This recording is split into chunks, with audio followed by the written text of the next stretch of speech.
Hello friends, ಎಲ್ರಿಗೂ ನಮಸ್ಕಾರ. ನನ್ನ ಈ ಹೊಸ ವಿಡಿಯೋಗೆ ಎಲ್ರಿಗೂ ಸ್ವಾಗತ. ಹಳೆ ವಿಡಿಯೋ ಥರನೇ ಈ ವಿಡಿಯೋದಲ್ಲಿ ನಾನು ಇವತ್ತು ಒಂದು ಇತಿಹಾಸ ಹೊಂದಿರೋ ಜೈನ ಮಂದಿರ ಹುಡುಕಿ ಹೊರಟಿದ್ದೇನೆ. ಸೊ ಇವತ್ತು ನನ್ನ ಜೊತೆ ನಿಮ್ಮನ್ನು ಕರ್ಕೊಂಡು ಹೋಗ್ತಾ ಇದ್ದೇನೆ. So welcome to my channel. ಇನ್ನೂ ನನ್ನ ಚಾನಲ್ ಯಾರು ಸಬ್ಸ್ಕ್ರೈಬ್ ಮಾಡ್ಕೊಂಡಿಲ್ಲ, ದಯವಿಟ್ಟು ಸಬ್ಸ್ಕ್ರೈಬ್ ಮಾಡ್ಕೊಳ್ಳಿ. ಹಾಗೆ ನಿಮ್ಮ ಎಲ್ಲ ಫ್ರೆಂಡ್ಸ್ಗಳಿಗೂ ಶೇರ್ ಮಾಡಿ.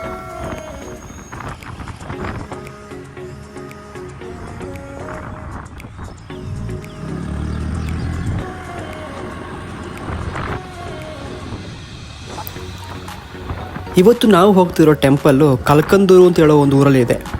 ಸೊ ಈ ಊರು ಸೋಮವಾರಪೇಟೆಗೆ ನಿಯರೆಸ್ಟ್ ಆಗಿದೆ. ಸೊ ಮೊದಲು ನಾವು ಸೋಮವಾರಪೇಟೆಗೆ ಹೋಗಬೇಕು.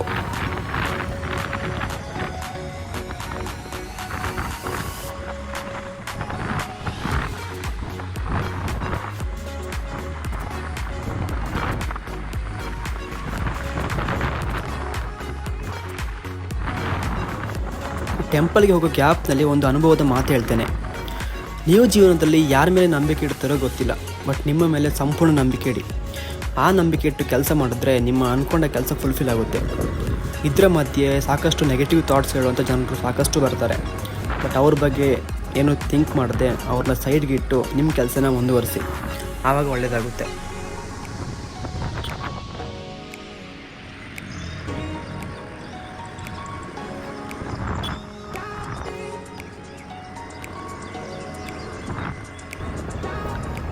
ಇವಾಗ ನಾವು ಸೋಮವಾರಪೇಟೆ ರೀಚ್ ಆದ್ವಿ. ಸೋಮವಾರಪೇಟೆ ಎಂಟ್ರೆನ್ಸಲ್ಲಿ 2 ರೋಡ್ ಡಿವೈಡ್ ಆಗುತ್ತೆ. ರೈಟ್ ಸೈಡ್ ರೋಡು ಸೋಮವಾರಪೇಟೆ ಟೌನ್ಗೆ ಹೋಗುತ್ತೆ ಆ್ಯಂಡ್ ಲೆಫ್ಟ್ ಸೈಡ್ ರೋಡು ಕಲ್ಕಂದೂರು ಹೋಗುತ್ತೆ. ಸೊ ನಾವು ಲೆಫ್ಟ್ ಸೈಡ್ ರೋಡಲ್ಲಿ ಹೋಗಬೇಕು.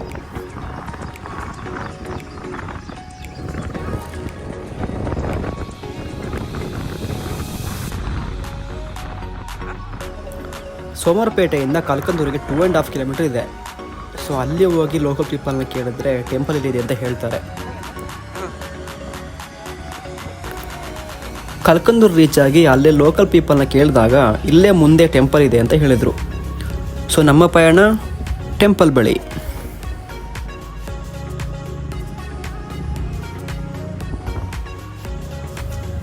ಫೈನಲಿ ರೀಚ್ ಆದ್ವಿ.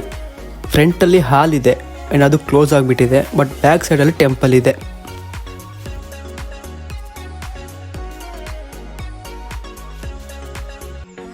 ಇನ್ನು ಇಲ್ಲಿರುವ ಈ ದೇವಸ್ಥಾನ ಇದೆಯಲ್ಲ, ಇದು ಜೈನ ಧರ್ಮದ 23ನೇ ತೀರ್ಥಂಕರನಾದ ಪಾರ್ಶ್ವನಾಥನಿಗೆ ಸೇರಿದ್ದು.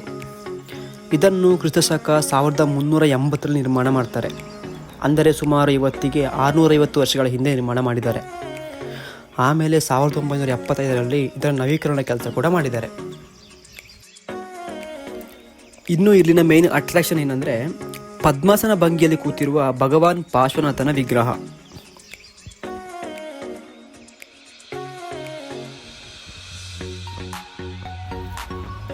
ಸೊ ಫೈನಲಿ ಈ ವಿಡಿಯೋ ನಿಮಗೆ ಖುಷಿಯಾಗಿದೆ ಅಂತ ನಂಗೆ ಅನಿಸುತ್ತೆ. ಸೊ ಇಷ್ಟ ಆಗಿದ್ರೆ ದಯವಿಟ್ಟು ಲೈಕ್ ಮಾಡಿ, ನಿಮ್ಮ ಫ್ರೆಂಡ್ಸ್ಗಳಿಗೆ ಹಾಗೆ ಶೇರ್ ಮಾಡಿ, ಮತ್ತು ಮರಿದೇನೆ ಸಬ್ಸ್ಕ್ರೈಬ್ ಮಾಡಿ.